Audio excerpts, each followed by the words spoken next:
got a chrome cup today. I do. We got the cups going on. That's cool. It's good stuff. Cheers. That's it, brother. Hey, everybody. Welcome to YouPrint Live. My name is Matt Ham. This is Kevin Adams. And this is a weekly conversation about faith. We talk about ideas like passion and purpose and dreaming big, and what we like to call looking at the upside of upside down living. We're here every Wednesday morning between 8:30 and 9 o'clock for about 45 minutes. And you can check out more at youprint.life. It's youprint.life. That's our site. So, Kevin, good morning, man. Good morning. Rocking and rolling. I think we need cooler names. Like Francois. I don't know. That's your definition of cool. I don't know. That's what came to mind. Francois? Francois. Wow. That's like fine artist type name. God, Well, I was cool. thinking Matt Hammer Hammer. and Mike Tiger. Mike Tiger. You know, Kevin Lyon or something. Kevin Lyon. I don't know. Mike Tiger. Good morning. Do you know anybody named Mike Tiger? There's a pilot that lives across the street from me. I call him that. If Mike Tiger is watching this, we gravely apologize. Love your name. His lawn is perfect. Everything, beautiful wife, one small child. Great. Life is good for Mike. For Mike Tiger. Oh man, that's good stuff. He's a nice guy. His name's not Mike Tiger. That's very funny. Well, good morning, man. It's good to be back on. We kicked this off last week as kind of a maturation of our radio show. Yeah. And kind of the in-home style, video, whatever. So it's just it's good to get back to that conversation. Yeah, we've been having these conversations for a while, and God opened it up for us to have a radio show, a local radio show here in Wilmington, and we converted that into a podcast and had some success there, and we just wanted to take it to another place, and so now we're doing video. It's new territory for us, but we're just having fun with it. Honestly, what we're trying to do is just bring you guys, new friends, into our conversations, and so just join us for just some fun and I think a few serious things. Yeah. I think we dive into this idea that Christians really struggle between Sundays. In fact, I was talking to a pastor friend yesterday, and he said he actually meets with a group of pastors. These are all guys who are pastoring churches, talking about the challenges they face. And one of the real challenges for the church at large is this concept of discipleship, what we traditionally call discipleship. Right. And that's the between Sundays. It's like after you leave church, then what? And so what you and I have a heart for is stepping into that from experience, from kind of shared wisdom, the wisdom that God's given us, and say, hey, this is how we begin to welcome faith and bridge those gaps between Sundays. Yeah, it's difficult. One of the questions, I'm sure we both had them, just in leading people. I mean, I think we're kind of all pastors in a way. Sure, shepherds is maybe as a believer. Yeah, and so in my journey, one of the questions that just never goes away is how do I live by faith? How do I actually do that? Right. I love your story.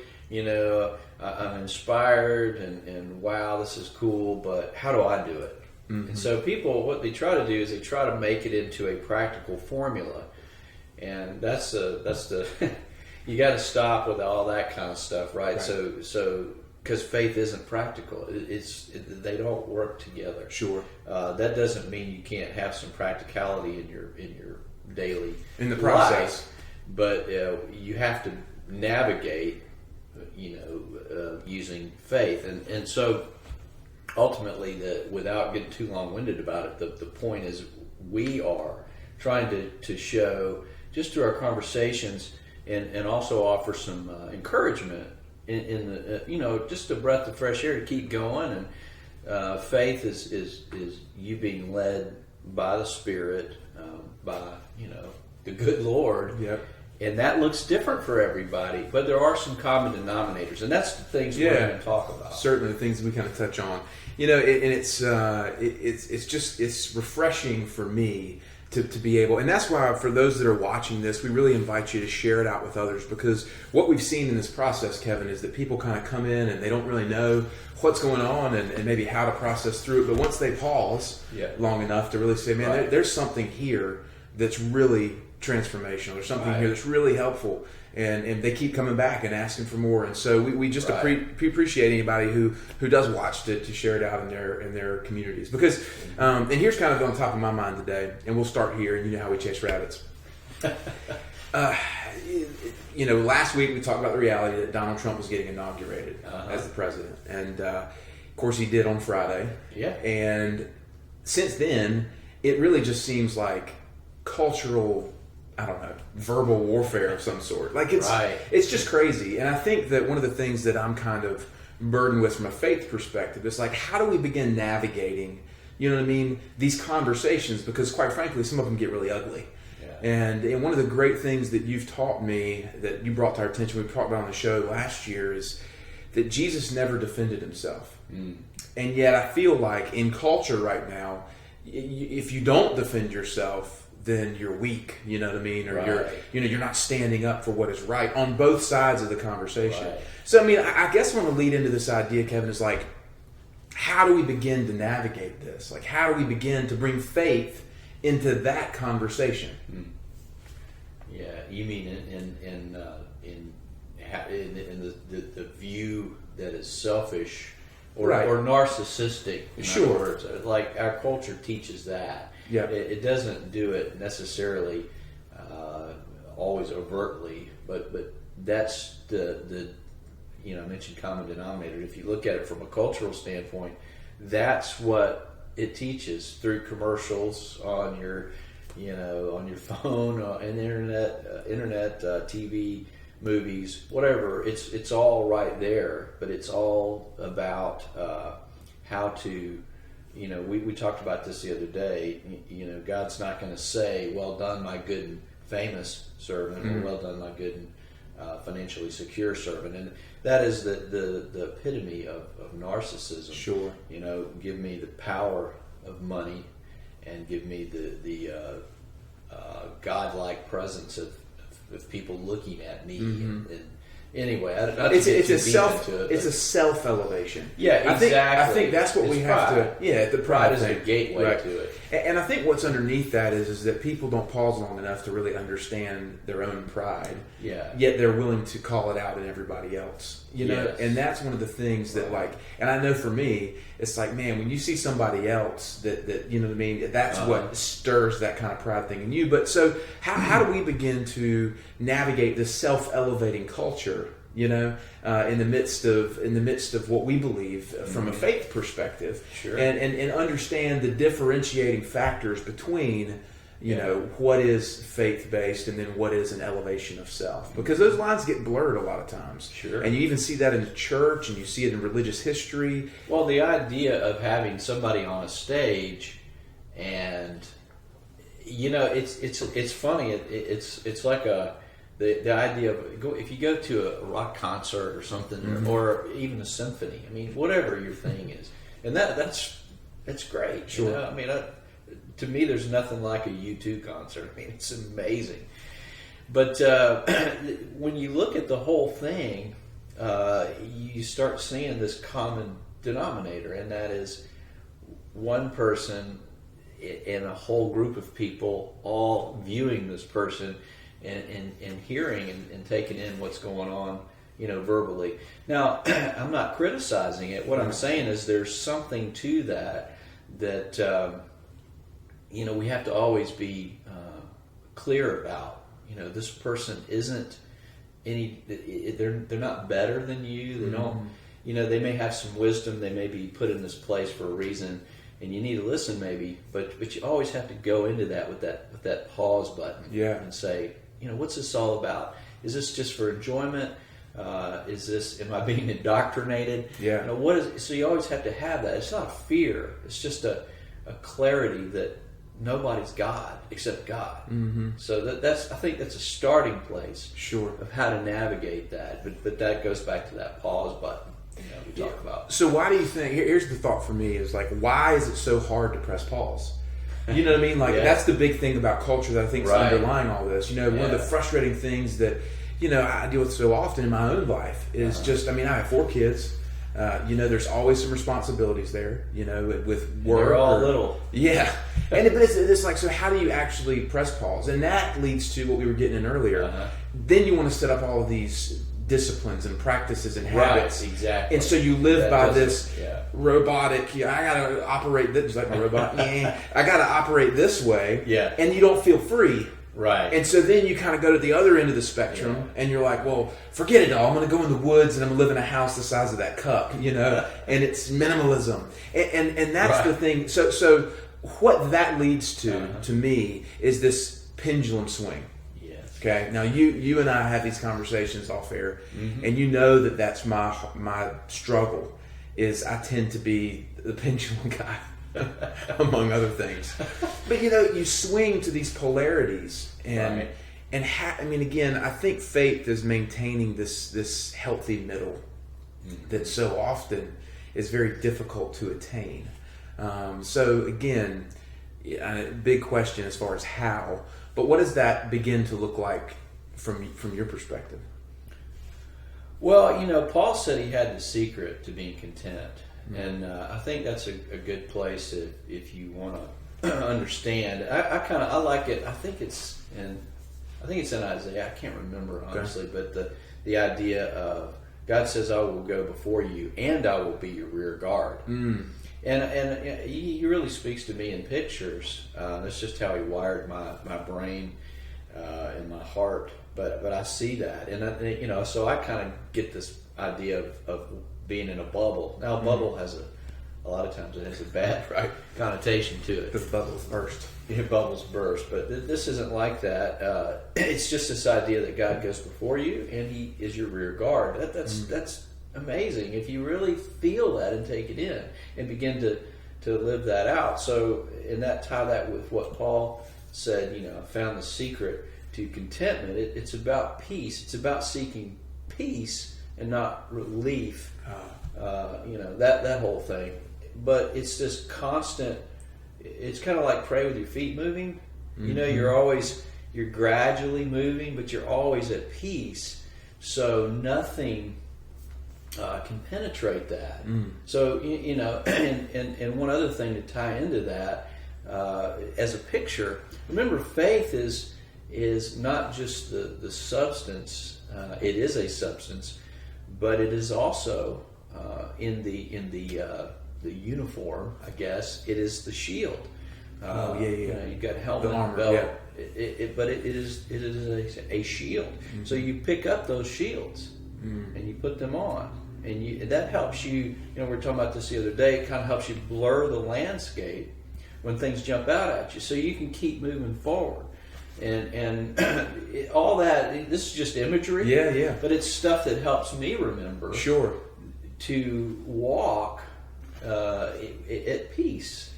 And not let things that people say or do, but at the same time, one other thing is you're not condemning them either. You have the ability to live above your circumstances and kind of see, even when people have strongholds and concerns, you can discern, what's going on with this person, and let me not, I'm not going to throw them under the bus. But I'm not going to receive any kind of crud from them either. Sure. So and wear that. Yeah, and that's just my take on it. Yeah. But Well, what do you think? the image that you shared the other day was really profound for me, because you imagine life's journey, and you're engaged in life's journey, and you're navigating that, and you're walking down the path. Forward, right. And you kind of created this imagery, and I pictured it of being, you said there's a forest.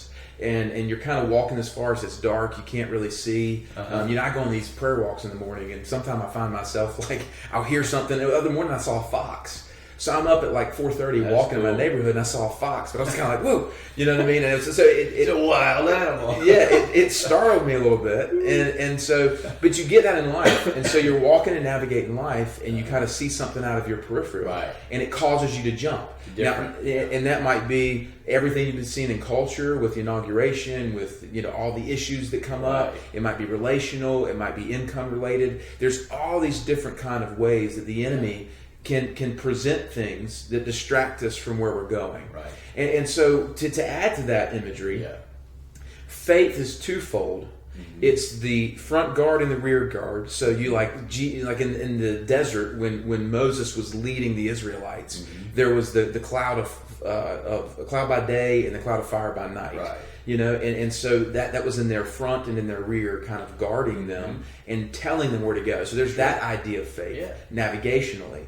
There's also the faith that it takes to withstand the arrows. So again, just bringing that whole picture together and giving that image. And so, but going back to something you said as well that I think is really pressed on me from this whole conversation is peace. To me, peace is simply misplaced hope. Okay. A lack of, so peace is the absence of hope. And so there's this concept of our misplaced hope, robs us of peace. And so when we begin to hope in other things than Him, absolutely, that is in essence what robs us of peace. Sure. And so, I go back to this thing.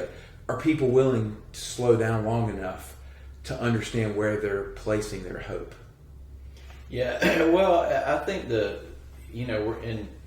I guess the idea to me, I'm thinking of what's the common denominator. Yeah. And I've said that multiple times this morning. I just feel like that's something that God's put on my heart, but because it allows people to have some anchors, something to grab onto from testimony or example. I mean, not everybody's going to lose everything or have cancer or these are horrible circumstances, and we don't want to proclaim that but we all have a journey that includes some suffering, and that prepares us. So how we talk about that is we grab inspiration and encouragement from other people's circumstances and how they walk through it. In other words, what's your response to what's going on around you? Right. But it doesn't always translate. Yeah. And so the first thing is slow down so you can let God speak to you through someone's circumstances and understand how that translates. And then just be able to walk forward and grab hold of maybe some nuggets along the way that you can put into your own example. I do think that the further you press into a walk of faith, the more God opens that up. So in other words, you maybe you go. He might stretch you to a 10 for that moment. Yeah. And I'm just using numbers to have a measure. Metric, and then you may withdraw. Things get better or whatever, back to a 6. But you were a 3. Yeah. So you've grown. Sure. And so I think what we're trying to do is provide some nuggets, and just through the simplicity of conversation, and to grab hold of.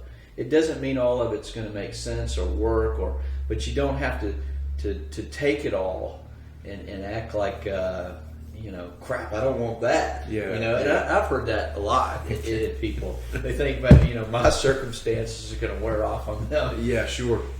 But anyway, but I think it's real healthy to talk about it because the first thing is slow down. Slow down. Relax. It's okay. Just let God speak, and how He does it. He may do it in a way that seems a little nutty, but we've got to be available to that. That's all I'm saying. So who would you say from a story testimony standpoint really wrecked you in that way? Like, you know what I mean? When you were going through your journey of losing your financial well-being and making this decision to live by faith, you're getting all these arrows and opinions of others as to what you should do. Yeah. Which I told you I was going back and reading your book. And, Yeah. You know, again, I aside from that. Kevin, he doesn't like this stuff, but you guys need to go get The Extravagant Fool and read it. It's a beautiful testimony, man. And knowing you as a brother, it's just going back into it. It's been great. But who was so what kind of folks do you look to in that realm to begin to see their testimony that in turn speaks to you in a way that you can process it and begin to navigate it out? Well, I think it's a good question, and it's not that easy necessarily because, again, I've learned that, you talked about the pendulum earlier, and you kind of start over here, and Peter did it. Peter's got the sword ready in one moment to kill for Jesus. He cuts off the ear, yeah. And then he's over here, just a few hours later, running away. I mean, that's a pendulum right there. Yeah. So, in that context, I think what happened with me is I used to look at the opinions of others, and we talk about that in this book. Right. The fears, and one of them is the opinions of man. And I think my identity was built on that. Wow. For so long. And it started with my dad, my earthly father. Well, what I was looking for was my heavenly father. But I was trying to find that in my earthly father. That misplaced hope. Yeah. So I went from that place of I want to achieve, anything I can so that my dad, my earthly daddy, would notice me. My dad's just quiet. He's just a quiet dude, and so that was very painful. And I don't want to waste all our time talking about that, but that was what I built my life around without recognizing it. And just to touch on the pain of it, God, there's so many things. But I was gone for months on a trip around the U.S., and I got back, and I sat there, and I didn't have any communication with my dad. And I want to honor my dad. I love him, but it hurt. It hurt for him to see me and not communicate with me. The very last play on my little league career in football was a diving touchdown, and there was nothing, just silence. Now, when you're 14, 15 years old or whatever, that's pretty painful. So that's getting rich, achieving whatever the world tells you, as a young man that is success. That's what I went after, and I achieved it, and because I worked hard, right? But I believe the bigger picture was God was allowing me to do that, so that at some point He could remove all of it and show me that He's really my source and my Father. And I learned that through this other journey. So, but that it started in this place, and then it kind of moved to, Him. So when I've had other people ask me that question, who's your hero, or and all that kind of stuff, and I just it seems kind of high and mighty, but truthfully, it's the heroes in Scripture. Yeah. Because God chose to illustrate, what these people are our inheritance. Yeah. There are people out here on this side of King James that, like George Mueller. I mentioned him in my book, but anyway. Well, one of the things to me is that it's hit me lately. There's a passage in, I don't know where it is. I can't pull that out of my ear right now, but it said Elijah was a man. And Paul, when he writes, Paul, a man sent from God, not by man. It's this idea that Paul was a man, Elijah was a man.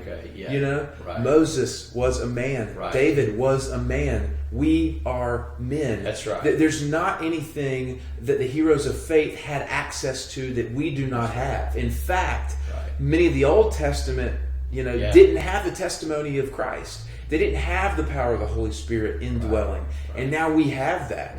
And so there's this remarkable thing for those people who feel in this place of stuck and they're in the pendulum and they're in the swing, they're getting lost in culture. It's like, you're a man or a woman, just like these heroes of faith.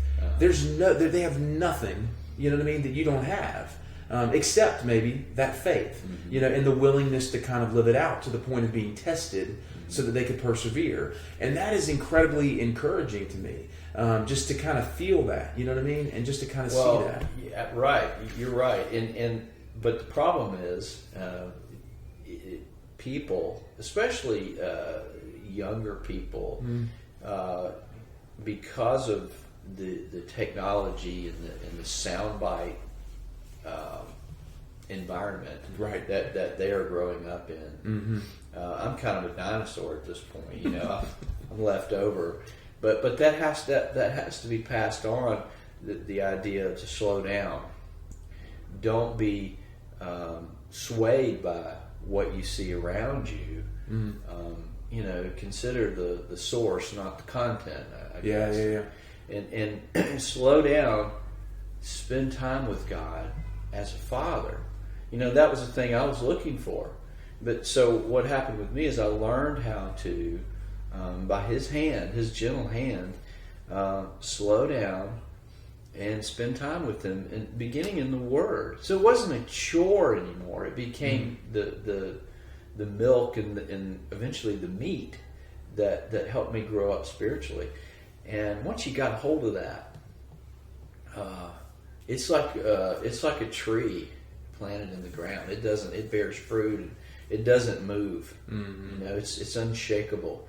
But you got to get to that place, and you can't do it by tippy-toeing into it. And that's why, you know, circumstances are often needed, or you know, that kind of stuff. But anyway, what's this idea? I think you know, it's we're either willing to be humbled by God, or He beats us into submission lovingly by our circumstances, and that's, or we beat ourselves. Well, and that's part of the discipline. Discipleship and discipline are closely related. I mean, they're sort of almost the same thing, and it talks about that in Hebrews. So, you know, you've got to be able to be, you've got to have a willingness. And we talk about the difference between our will and God's will in the book. But we've got to be able to, first, again, common denominator here, an anchor, you got to slow down. You got to slow down and really let Him speak. And by doing that, peace will begin to enter into your spirit, and you'll be able to start walking in that. Take baby steps and practice it. But what happens is you begin to see things more clearly. And I'm watching this with my own daughter, my older daughter, Riley. And she'll be 20 in just a couple of months, and it's amazing. I'm watching her blossom into this amazing wisdom that I don't see in very many people her age. You know, so but you've got to let God do the work, and you've got to see Him. You mentioned this earlier. See Him as He is, and this might have been before you were on air. So you've got to just slow down and let Him be your Father. Yeah. And that goes back to this idea for me of what I've kind of been going through lately, is this idea of letting go of the approval of others. You know, it's like how we see God is a reflection on how we see the world. So if we see Him as a loving Father, then we can joyfully kind of engage in that. You know what I mean? But if we see Him as this kind of, you know, rigid dictator, then we see the world as a rigid dictator that we have to kind of do all the right stuff. Well, that's right. And that's why, going back to the idea of, in my case, my own dad, and I think for most of us, you know, our parents, our father and mother, especially a father. I think a job of a dad is to help your child understand their identity. Right. But that, if that's what you see, then that's your view of God until you learn better. So yeah, but that can jade it so often. You know what I mean? And so we end up, and the secondary point that I kind of have grabbed from this whole thing is so prejudice is a big word I think we're using in culture right now. But really prejudice is just refusing to see a different perspective. If you think about it, I mean, that's, prejudice is simply refusing to see a different perspective. So you have your prejudices that are going to infuse your relationship with him, and therefore infuse the way you see the world. Right. And so, if, like I said, if you're prejudiced toward being open to see him as he is, then you'll forfeit being able to see the world as it is. Yeah. But if you're willing to let go of that prejudice and that opinion and that agenda and that motive and that junk in the past, then you can actually see him. Right. And so when we navigate these areas in culture from a standpoint of not knowing who he is and seeing him as he is, then we begin to navigate it from a place of trying to prove something, trying to defend something, right. Trying to abide by something, right. Or if we've painted God as a villain, then the world is a villain, right. and we're fighting it, But the thing that really hit me is that our capacity for grace, our capacity for love, and all of that can only come from His love. That's that sourced.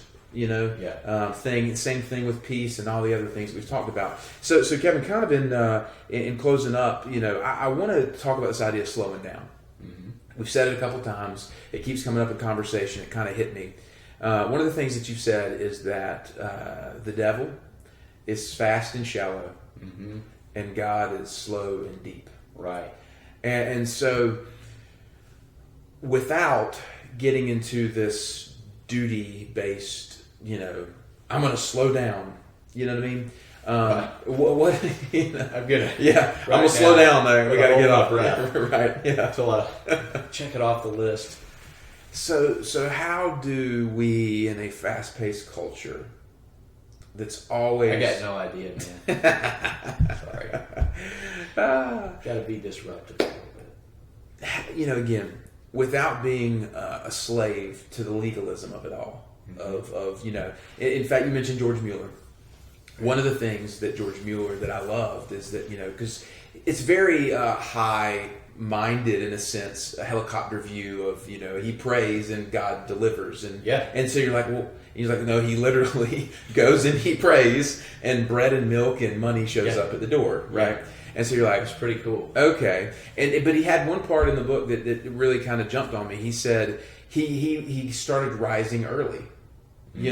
Which was brilliant to me. I was like, man, but it didn't come from a place of like, I'm getting up, you know what I mean? And I'm checking off my list or whatever, and I'm participating in this challenge or whatever. He just said it was a response of his heart to his understanding of God. And that if his days and his hours were limited, that he didn't want to spend them in a bed. Yeah, you waste your life for Jesus, or just waste it, and that's sort of the idea. But yeah, so you go from milk to meat when you go, I want to follow Jesus, and there's a cost to that. Your salvation is free, but there is a cost to following Jesus, and that's the difference. So George Mueller, or you, or me, or anybody who really wants to spend their life following Jesus, becoming a son. Understanding what that means is you look at Jesus and you say, well, he did it, so I need to do it. Okay, that's milk. He did it, so I need to do it. And then you begin to put a formula together to get that done. Well, the meat of it is, why did he do it? Mm-hmm. What's his why?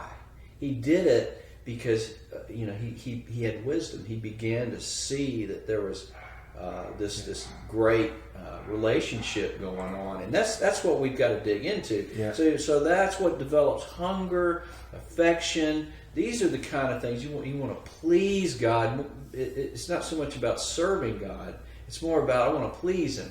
This is a different way of viewing this. Sure. It's deeper and it's relational, and it makes it an adventure rather than a bunch of checklist stuff. And we're smarter than that. We don't talk about it that way, but we live it that way on accident.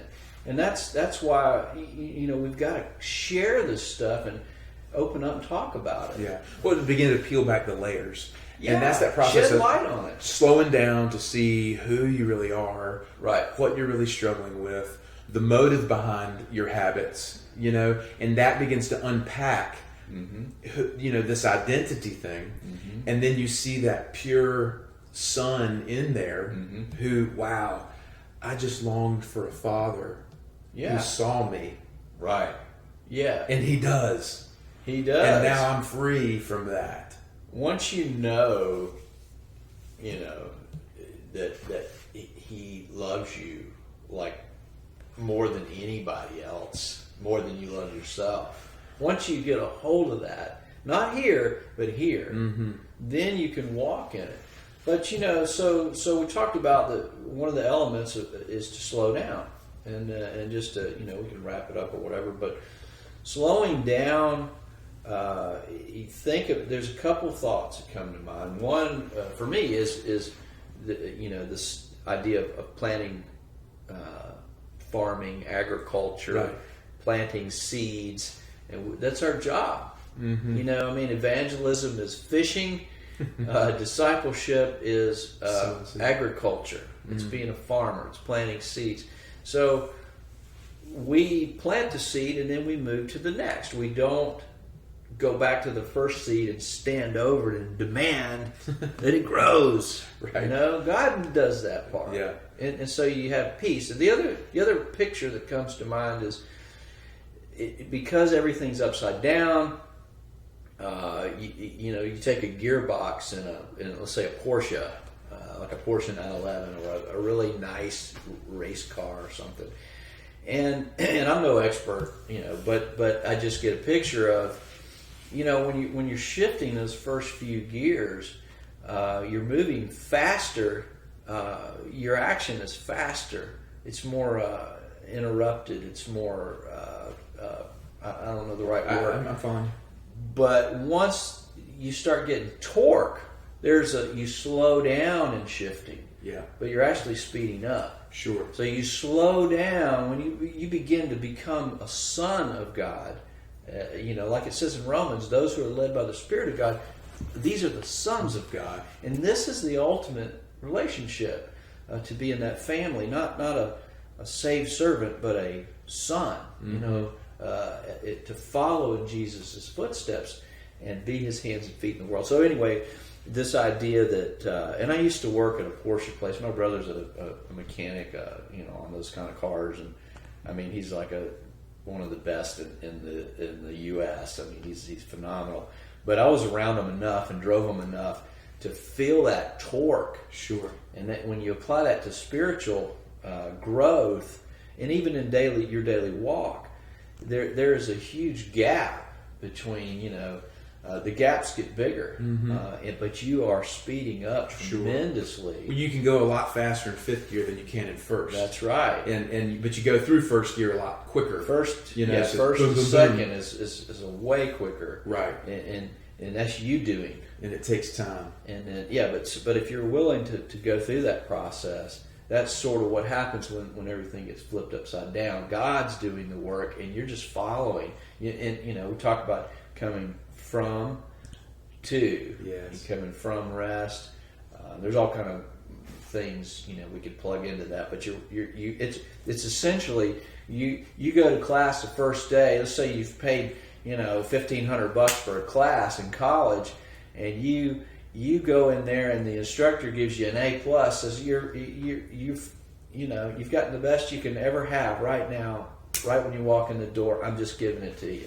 And that takes the pressure off. You're done. And you're done with all the striving, and you can just sit down and enjoy the subject matter. It also calls you out to say, hey, if you're here for the competition and the grade, you know what I mean? Right. You missed the point. But if you're here for the subject matter, I've got it. That's right. And that to me is that analogy really lived out. Because if we step into our faith saying it's competitive and I'm going to get the best grade because I can recite all these verses or so forth. That's right. Versus saying, man, I have everything I need, but I want to engage in this subject matter because it's the essence of life and peace and all these things that I long for.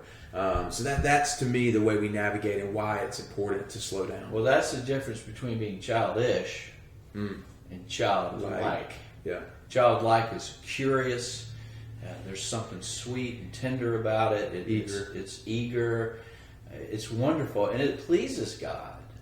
Childish is that thing we don't want to grow up into. It's that thing my kids do sometimes when they lay on the ground and scream that their legs don't work anymore. Yeah, or that, you talked about this before, and I think we've all experienced it. If you love me, then you'll do this, but that's childish. I'm glad you brought that up. That we're going to talk about that next week. Okay. Because I didn't told you this, but in my journal the other day I was writing, I basically said this idea that, God dictates the if-then to us. We don't dictate it to Him. Mm. And that's the difference between being childlike. We're going to talk about that next week. I put that on the air so I remember it. But man, that is so, so good. A lot of good stuff today. Looking back, I think in order to avoid the pendulum, we have to be willing to slow down. I think that's one of those common denominators. It's one of those anchors. It's a starting place. Yeah. Slow down. It won't hurt you. You'll be okay. Just slow down. Yeah. It just lets you have the capacity to begin to see God for who He is. Right. Know who you are. You get in the groove with God's Spirit. Yeah. He can work fast now. He can do that big time, and you can get a suddenly. But generally speaking, God is slow. He's into the long term. So just slow down, and the stuff that's being thrown at you will almost always just tend to fall down and hit the ground around you. Yeah. And you don't have to receive that stuff. Yeah. Well, guys and ladies alike, I thank you guys so much for jumping on today for YouPrint Live. I think that, I'm left with this idea of stop demanding that your seeds bear fruit and just trust that they will. Yeah. So keep planting, keep being encouraged. If we can help you guys in any way, we do have teaching series available at our website at youprint.life. We also provide individual and group mentoring for anyone who's interested there. You guys reach out, connect with us here on our Facebook page. We have a Twitter page as well, or on our website. But again, from Matt Ham and Kevin Adams. We've got the Learning to Feel the Word book. It's just a little, kind of the first one in a series of many. And it's really neat. It's a little different than probably what most people are used to. So we've got that. And just plenty of resources to be able to walk through this with you guys. For those who want to dive deeper, we would invite you to do that. So thanks for joining us. Be sure to join us next week, next Wednesday, for YouPrint Live. And you guys tell somebody about this week and invite them in. And hopefully we can continue to grow this community of those who are willing to give faith an honest welcome and look at the upside of upside down living. Y'all have a good day.